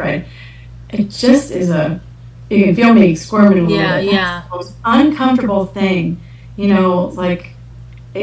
My husband's sister's husband just passed away. I'm like, I'm not sending her a card. It's the strangest thing. I just can't even, I don't even know what to say on that thing. Yeah. It's so, we give hugs and see in person and do other things than the card thing. So I know what you mean on that too. Yeah. So that's an awkward moment for the sender as well. Right. But, when you get ready to do that, I'm sure you will if you ever do. Yeah, no, I will. And then that's like the best thing a grief counselor said to me, like early on, because, this is a crazy thing. I went in my car after it happened. I think I was on my way to the funeral home. I was alone, and I screamed in my car. And one of these people went and said, "Oh my gosh, you're a nutcase. You went screaming in your car. I hope nobody heard you or saw you. And if you were driving, that's really dangerous. You could have killed someone." And, like really this judgment. And so when I went to this grief counselor for the first time, she said to me, "You know what? I'm going to give you something. You don't have to be accountable to anyone for your grief." She goes, "However you choose to grieve is your way. And nobody should judge you for it. You don't have to be accountable for anyone." And that was such an empowering statement, because you're like, don't tell me how to grieve, okay? Because I can do what I feel right at the time, feels right for me. And you haven't even lost a child. Don't tell me that I can't scream in my car if I want to. Yeah, that's what you mean, like believe in yourself. Like whatever you got going on right here, you do what you're going to do. And I think that's important to stand strong in, I don't know how to even say that, like stand strong in your own emotions. Yeah. And feel what you're going to feel and tune people out who don't fit in that regard. I think one of the things, I don't know if this helps. I have no idea if I'm helping people or not. Chatting, I'm helping or not. Yeah, they're I can't see the chat, so. And you can put up questions if you want in the the chat. I'm chat. having hot flashes as we're talking too, so it's kind of funny. You see me going like this, I'm like, 55, there it is. Yeah, they're used to it. Give me a hug. But I have a thing that I don't know if this is going to help anybody, but I call it success stacking. Mm-hmm. Kind of like habit stacking, only do it with successes, like little tiny wins. Are you grieving? Did you get out of bed today? There's a success. Right.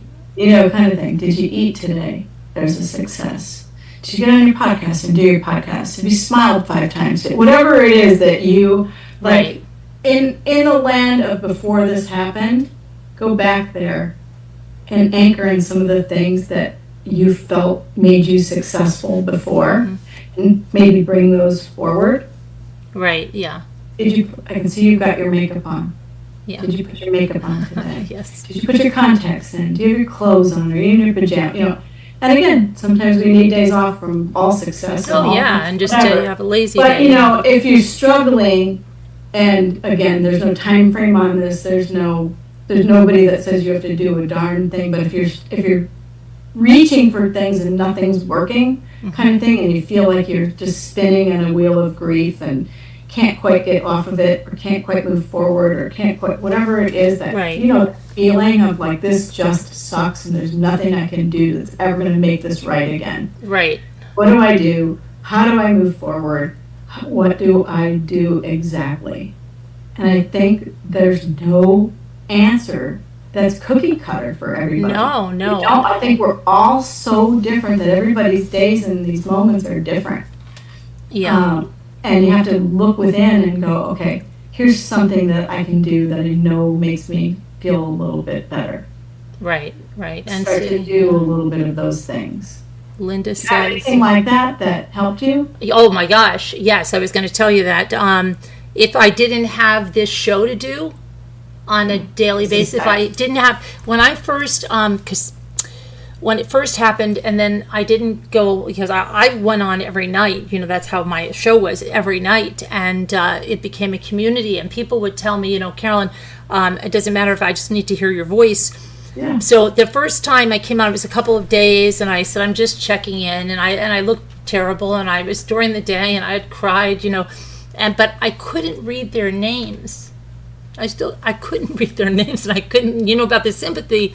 I couldn't read their names. Like I always say, oh, hey, Chris Ree, hey, Linda, hey. Well, I was trying to do it, and then I was seeing, and I just couldn't. I said, I can't, because it was overwhelming. Yeah. What they were, their compassion towards me was overwhelming, and I couldn't read it, but I could be there. And it's slowly that I went there a little bit that day, and then a little bit the next day. And if people would say, oh, those horrible people, that I should be in the corner crying. I have 4 other children. I had 2 very young children. Is it better that I'm in a ball, or that this podcast, this channel gave me purpose? And I believe 100%, because my son, Ray, who died, was 100%. He was, every day he asked me about the channel, every day. So I feel like, no, you're not in the corner crying. Yeah, I mean, exactly. How do you know where I am after the podcast? This hour, I might be here. Exactly. But they're saying like I should never have a moment's break from that. Okay, I should be in the corner for the rest of my life. But that's like mommy wars. Any kind of thing. Every kind of action always has judgment. It just is the way people are, and right now we're in this period of time where it feels like everybody can say whatever they want to anybody, and it doesn't matter, it doesn't hurt, it doesn't ache, it doesn't sting. It's people think they're funny, people are intentionally mean, all of these things. I can remember a picture of me went out in a newspaper years back because I was Mrs. Maine, right? I wanted to be, I didn't care what I looked like, I didn't care what I weighed, I didn't care about any part of the beauty part of that. I wanted to promote stroke awareness because my father had a stroke, and I was like, I can do this using this platform. I got ripped up and down for having blonde hair. Wow. The comments and the under my photo online were like, and just so mean. And I'm like, oh my God. Yeah, there's a vicious attack. There was there was another moment where I'm an old gymnast, right? A former gymnast. My thighs are big still. I have big gymnast thighs. They're never going away. That just is what they are. Muscle, I love being red, and here I am. I'm muscular in my thighs. Right, and somebody said, eat another cookie, why don't you? And then there was a whole forum while I was Mrs. Maine dedicated to my thighs and weight and everything. I'm like, oh my God, I weigh 125 pounds, people. I'm not 20, I'm 45. Yeah. And I make chocolate chip cookies for people who have cancer in Boston at the Dana-Farber Center. I mean, oh my God, it's just so twisted around. And so there's horrible. I don't think people care. And I think the ones that do are right there with you, and you know exactly. I think the ones that are mean like that, okay, they have really bad things going on in their lives. They're bitter, and they want to just get that out and make you feel terrible. Yeah, it's like bullying in high school with other girls or whatever. The best thing you can do with a bully sometimes is like, what's going on in your life? Are you okay? And like I did that one time with somebody bullying me, and she's like, well, you have parents that are intact. You have your parents own the movie stores. You've got, all these brothers and sisters and all this stuff. My parents are getting divorced, and this happened, and I hate you. Like, she was honest, right? She was honest. You can't fault her on that. Then we were best friends forever. Yeah. That's usually what it is. I'm not going to be mean to you. That's usually what drives them. And my friend, she swears that it's the name of my channel. She goes, Carolyn, you get so many people that have mommy issues. They come in and they like either they hate, because there's that love and that hate. She goes, they come in and you find out they didn't have a relationship with their mother, or they hated their mother, or they thought their mother hated them. And she goes, and then they just can't help it. And then you do one thing out of line to them, and then you become their mother that they hate.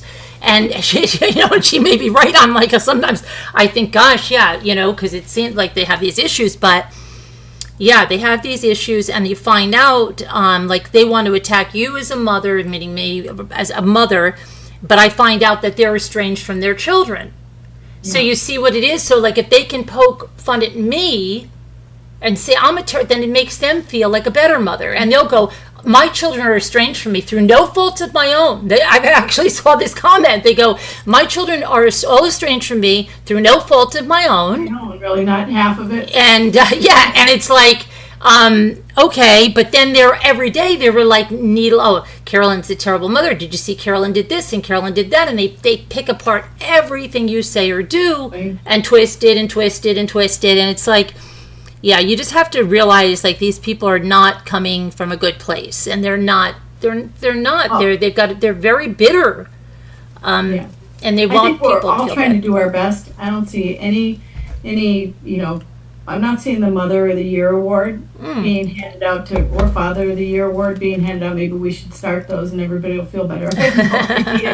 But it's we're all doing our best to help our people around us thrive and so forth. And I think it's important to ease up, and I especially think in the mommy wars too to ease up on that for sure, because we're all defining what success is and what success isn't. Ourselves, personally, professionally, and so forth, and that is through what is happening in the background of our lives, or what's actually happening in our world.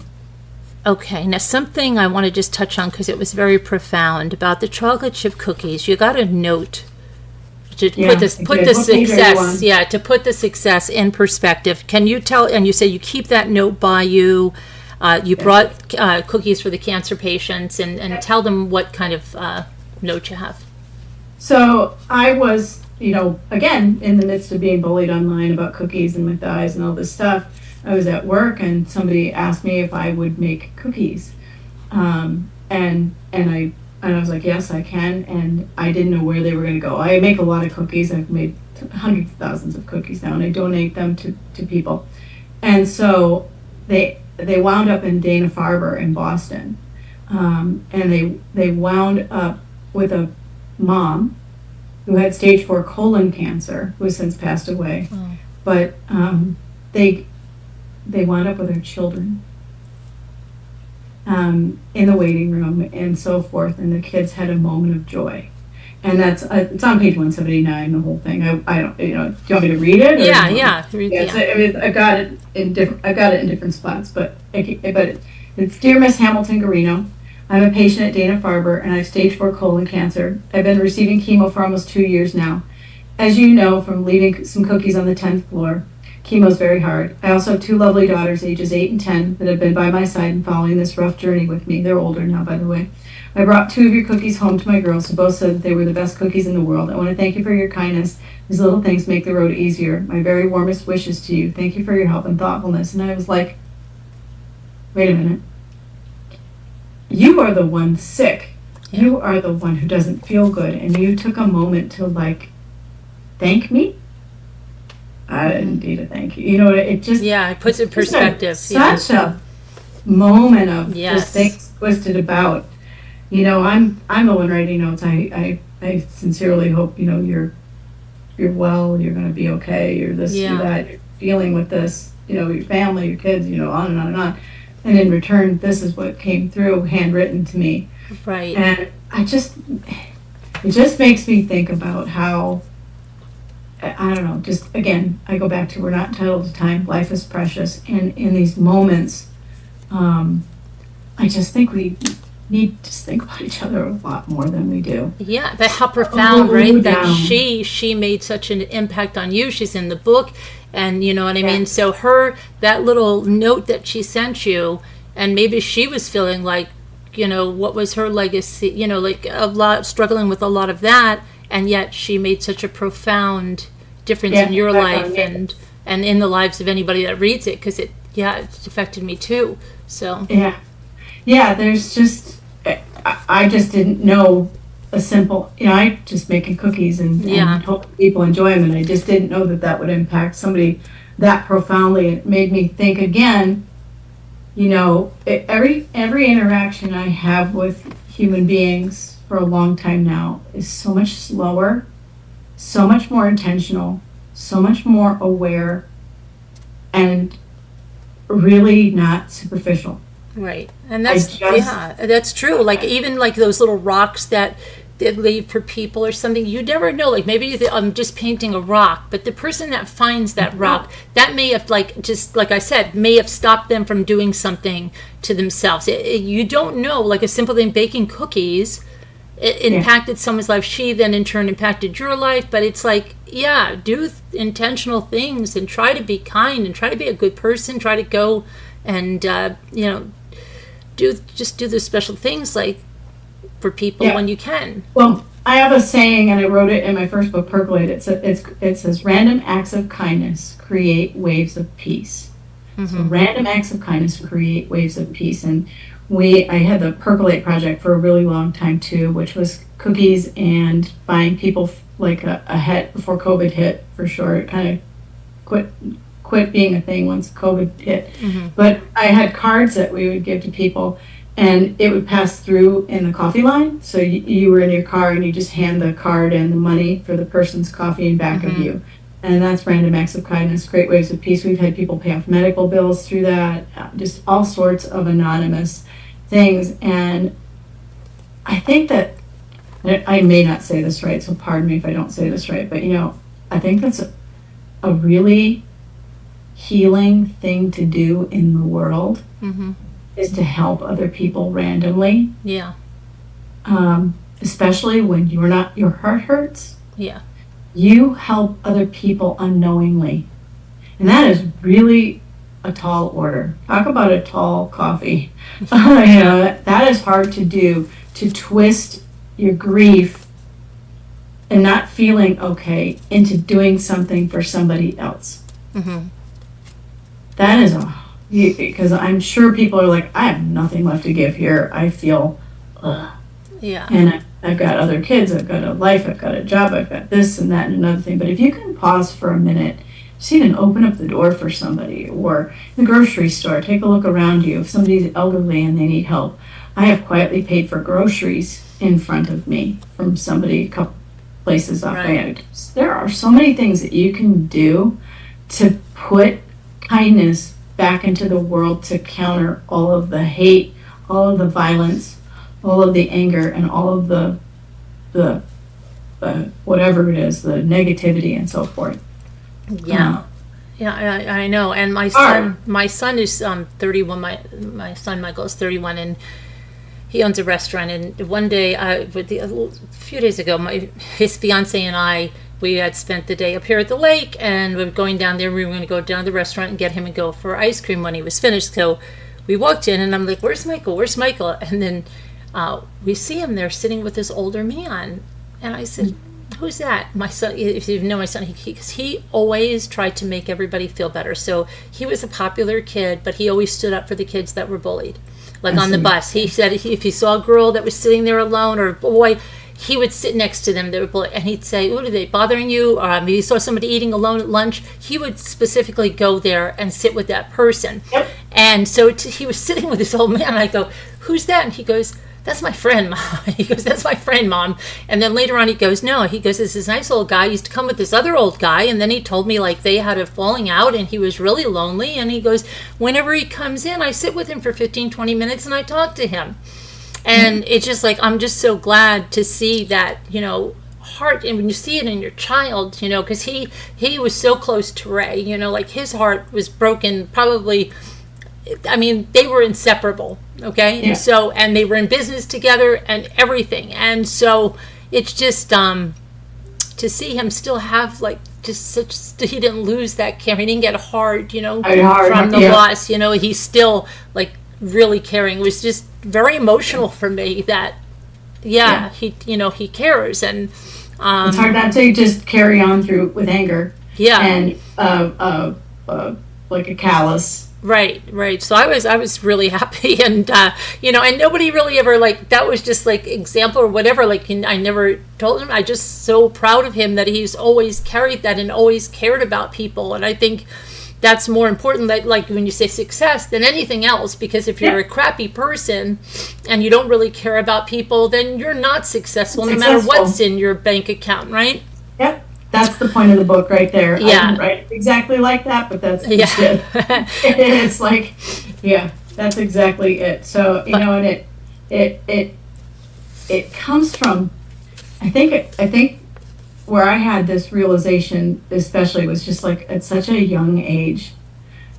Just, you know, I've just always like sat back and been like, wow, you move faster, or you talk faster, or you're mean, or you're nice, or, and kind of thing, and just kind of felt the way people have impacted me, not in a judgmental way, not being like you're a bad person or you're this or you're that, not like that, but just the way people make me feel. Mm-hmm. And I think the way people make you feel Yeah. is something you should seriously pay attention to. Right. Right, because it's right here. Yeah. And when you listen to your heart and you trust your heart, it's such a beautiful guidance system. Because you're going to remember the way somebody makes you feel. Right. Way, way, way more than you're ever going to remember what they did for a job, how much money they made, what kind of house they lived in. Maybe, I guess, unless it was the coolest stuff ever. I don't know. But you know what I mean? Yeah. You're going to remember way more. Like I had a friend in high school. Her parents were going bankrupt. Her mother, I don't know if I think they ended up getting divorced too. Just everything unraveling basically for this kid in high school. Whole life just unraveling. And she's like, well, I've got a pink Bentley. And I'm like, I just like you. And I'm sorry this is, I struck one of the books. I don't really, I'm so sorry this is happening to you and so forth. And as it came about and everything happened, the Bentley got taken and so forth. And she's like, could you come pick me up? I need a ride. That kind of thing. Yeah. And we trade off these moments and so forth. And I just go there all the time with, and she just passed away from cancer probably like 5 years ago. Her name's Jill Nyans. And I went to high school and cheerleaded with her, but I remember, she was a couple of years older than I was. And I just remember going, that is the coolest car I've ever seen in my life. It's a cool car. But I remember the way she made me feel by driving. Yeah. Oh. She lived right across from the high school. She could have just driven to the high school and been done with it. Said she picked me up every morning for cheerleading. Way, way out of her way and back to make sure that I was okay. Right. And it just... definitely. Like you don't know, and then you don't. And sometimes we don't realize, how we've made someone feel in a good way, and then we find out, and you're like, wow, that was like something that was so insignificant. Maybe you didn't think anything of it, right? Yeah, that's what I'm saying, and it impacted someone's life. And Jen Grill said here, kindness goes a long way. You just never know when someone is what someone is going through. A hello to a stranger could make their whole day. Yeah. And it's true. Even somebody saying, "I see you." Like when like all of these like lies and attacks, like I have my core group around me, but when somebody that I don't know, like somebody has seen it and they'll send me an email and like they just tell me everything, like I see through this whole thing.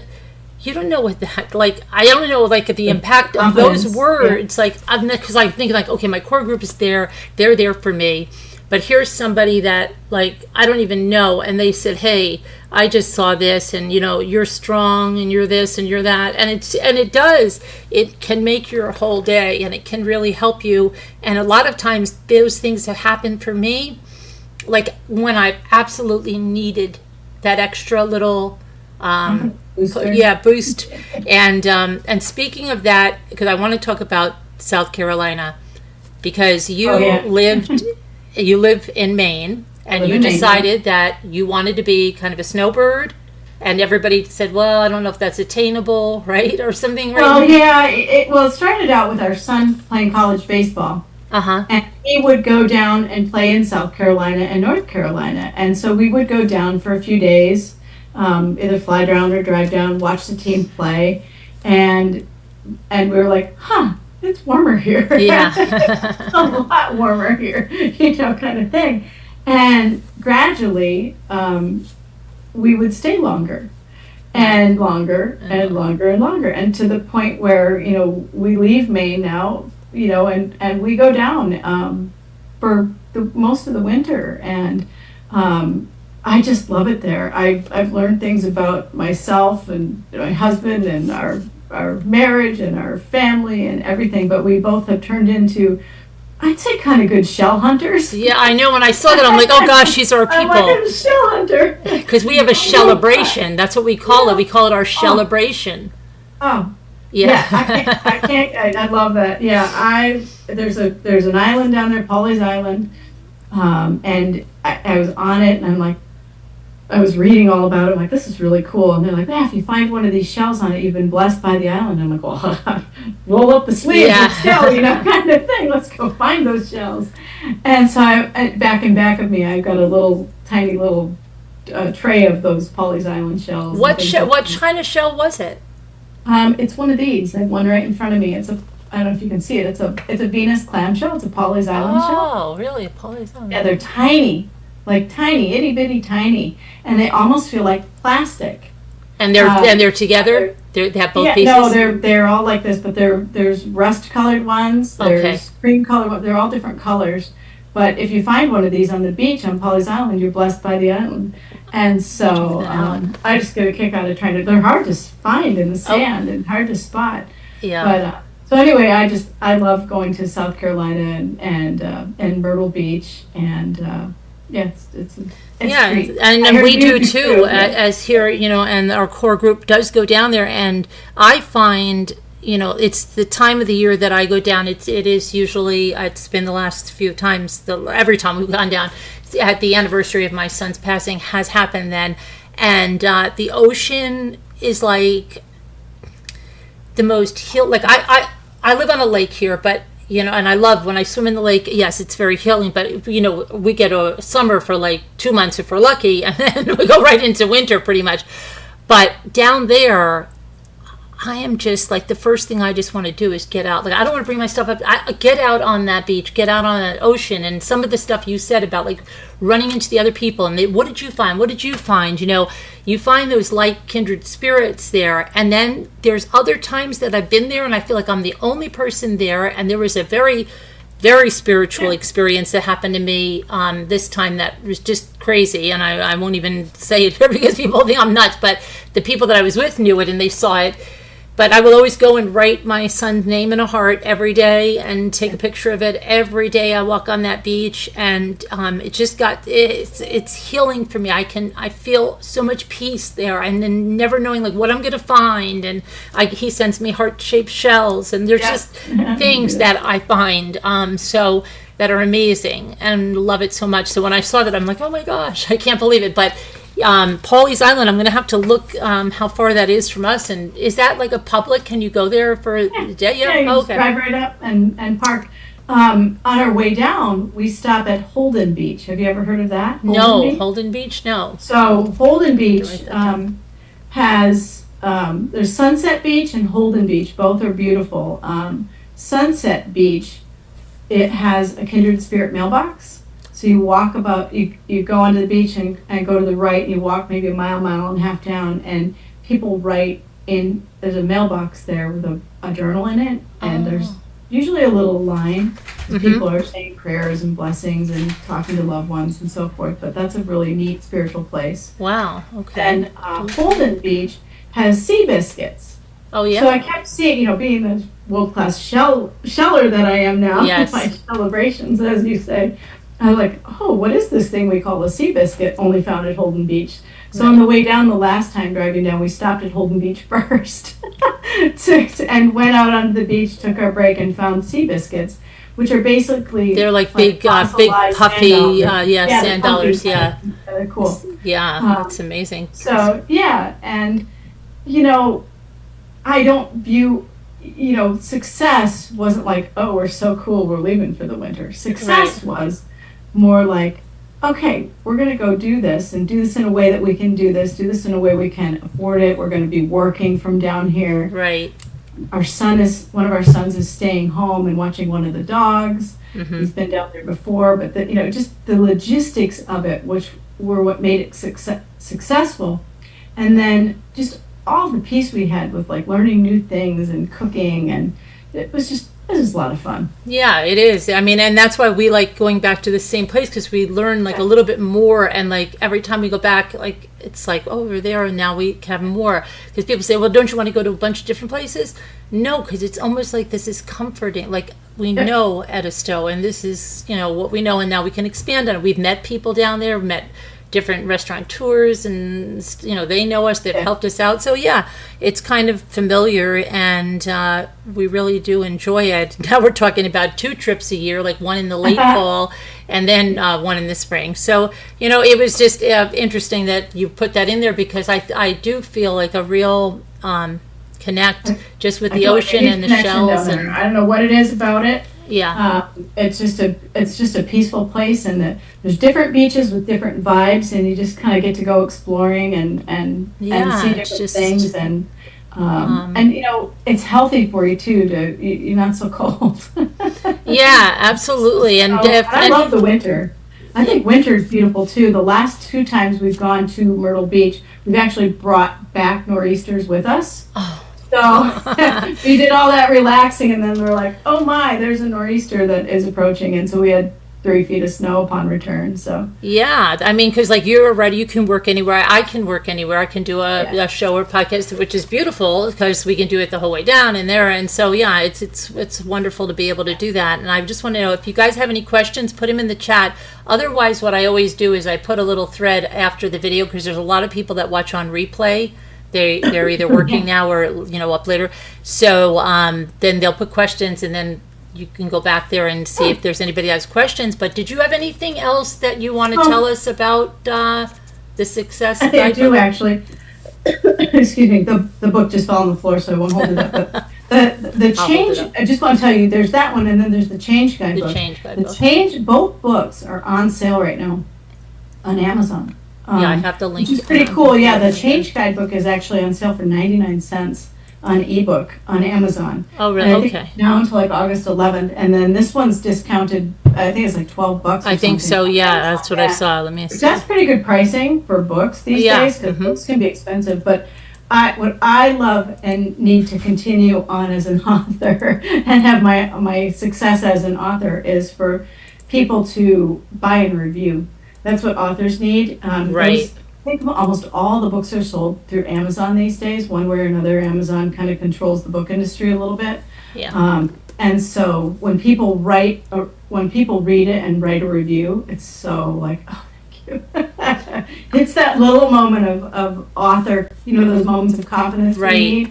That's what I get from that. And you can also put a review on Goodreads. Yeah, too. Yeah, either one of those. Just because some people don't have they don't have an Amazon account, or they for some reason can't leave one there. Then they could do it on Goodreads or take the link and share it on Facebook to your friends, or take this. Just anything helps. Yeah. Spread the word, and it's not so much about me either. I think it's the topics that we discuss as human beings that are so important. But I'm grateful for the opportunity to talk to you, and I'm very grateful for that as well, and I hope you can come on again sometime. And it's been a pleasure speaking with you today. And anybody that has anything, you're all behind in the chat, but I want to say I have wet eyes. Oh, snow remover, and so I think a lot of people got a lot out of it, especially like I said, Sandy was here. She was saying stuff, and there's a lot. I just think it's important to lift each other up. And when you're not feeling okay, please don't just cry alone and not feel okay alone. Reach out and just say, today I'm having a really tough day, and I just need to hear your voice. You don't even need to say anything to me. You don't need to give me advice. You don't need to tell me it's all going to be okay, because it's not. I just need another human being who knows what I'm going through to hear me and lift me up for a second. And I think those moments are so profound. And again, people, I think the other thing too, when you're out mixing in the general public, no one, like for example, no one knows I have life-threatening food allergies. No one knows unless they know you personally.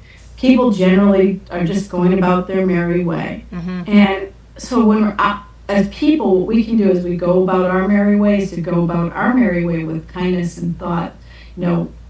I believe that when you encounter another human being, please, please, please encounter them with a sense of grace, elegance, compassion, collaboration, all of those things that make us kindness, all of those things that make us have moments that matter with people, so that you have a moment where you touch another life that is positive and healing and helpful rather than anything else. Right. Yeah, absolutely. Good advice. Yeah. And my brother would always say, try to say something nice to every person you meet today. Imagine. Just like if you cashier, oh, that's a nice shirt. Or, it could be something just like that. Or, hey, your nails look good. Or, that's a great smile. Wouldn't it be a different world if you went on Instagram and went to 10 random people that you didn't know and wrote something positive to those people? Right, yeah. Facebook, the same thing. I think that's what people need. We have way too much of everything else. Absolutely, yeah. And like I said, you just never know when that one thing, just like that chocolate chip cookie, or what it meant to somebody, or what is just something that's so random that you might think, oh gosh, does anybody really care about these chocolate chip cookies? Or like, yeah, they do. So you find that out, and like the painted rock or whatever it is, something just to spread kindness. I've heard a lot of stories about that, even from a friend of mine that found she found a rock or something really special, and she was having a crappy day, and then just found it, and it just changes like everything. So hey, it's bank. Yeah. Okay. It's is one that I go away with, but that was a pleasure having you on here, and like I said, just check back in the comments, because I probably missed I always miss questions. Okay, yeah, if anybody needs anything, holler. But yeah, and I put your links in there, and I have the link to your website, and I have the link to your book, and I'll put the link to the other book. And again, it was just a pleasure, and I hope you come back again. And everybody else, take care. I'll see you later. Have a great day, and be kind. Yeah. All right. Thank you, everybody. Bye-bye. Bye. Bye-bye. Okay, everybody.